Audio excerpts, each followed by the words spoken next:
Mitä eroa on vapaasukelluksella, pyrstösukelluksella ja merenneitäuinnilla?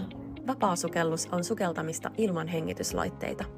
Tämän määritelmän mukaan pyrstösukeltaminenkin on vapaasukellusta. Myös merenneitäuinnissa mennään pinnan alle hengitystä pidättäen, joten selvyyden vuoksi tarkastellaanpa näitä termejä erikseen. Vapaasukellus jaetaan karkeasti ottaen 3 kategoriaan.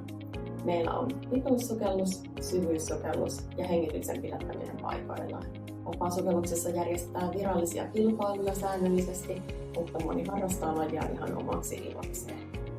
Vapaasukelluskursseilla opiskellaan sukellusteoriaa ja tehdään tietysti käytännön harjoituksia.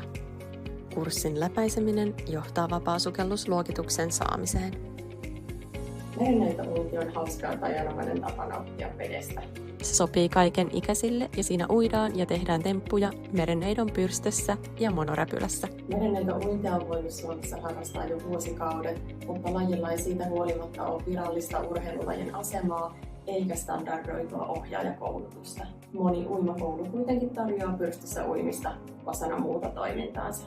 Pyrstösukellus vie merenneitäuinnin konseptin seuraavalle tasolle. Temppuilu ja hauskanpidon lisäksi se keskittyy tekniseen taituruuteen, itseilmaisuun ja vapaasukelluksesta tuttuihin hengitys- ja hengenpidätystekniikoihin. Pyrstösukellukseen kuuluu aina sukellus- ja lajiteorian opiskelu ja muista sukelluslajista tuttu parisysteemi.